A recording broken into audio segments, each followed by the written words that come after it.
Ils sortent dans le cadre d'un projet autour de la Première Guerre mondiale.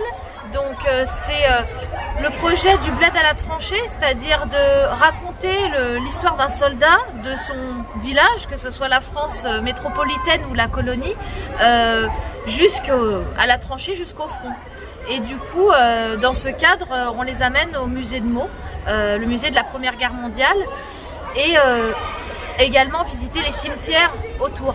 Alors ce sera sous la forme d'un récit, en partenariat avec Madame Maréchal en français, peut-être avec le professeur d'art plastique.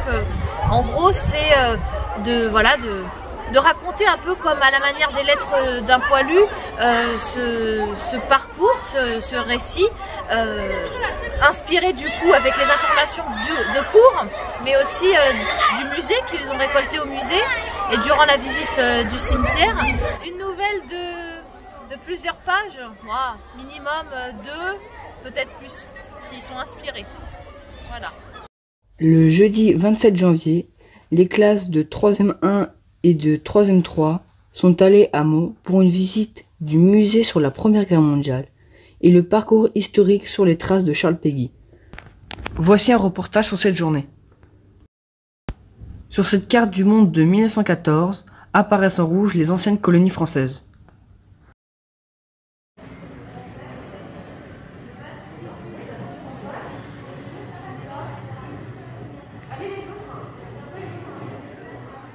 Ici, vous n'avez que des soldats de l'armée d'Afrique. L'armée d'Afrique, c'est l'armée d'Afrique du Nord. Quand on va mobiliser les soldats, au début, on a un petit problème en France. On peut mobiliser quelque chose comme 4 millions de soldats français, alors qu'en Allemagne, ils sont 6 millions à pouvoir être mobilisés. On est d'accord, ça pose un petit souci.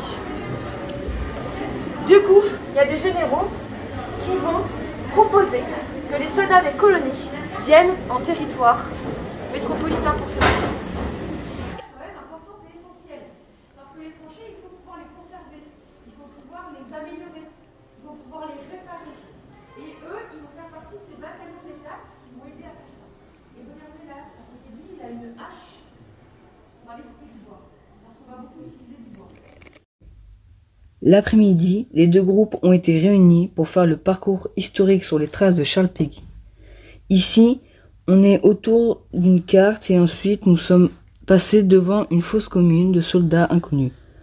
Puis on a été dans un cimetière civil où les soldats de Charles Péguy se sont repliés face aux Allemands pour se protéger et par des trous dans les murs, ils ont pu tirer sur des Allemands sans se faire toucher. Ici, nous voyons une stèle qui raconte tout ce qu'a fait la 45e division d'Afrique. Ces soldats d'Afrique étaient appelés les Zouaves. Zouave vient du mot Zouawa qui désignait les tribus berbères de Kabylie en Algérie. Militaires très disciplinés, le terme Zouave veut dire paradoxalement clown aujourd'hui, peut-être à cause de leur sarouel rouge et leur chéchia. Une statue d'un zouave sous le pont de l'Alma salue leur courage. Ces soldats étaient enterrés en fonction de leur religion. Ainsi, nous avons vu des tombes de soldats musulmans et juifs. C'était Nino du Petit Coro TV.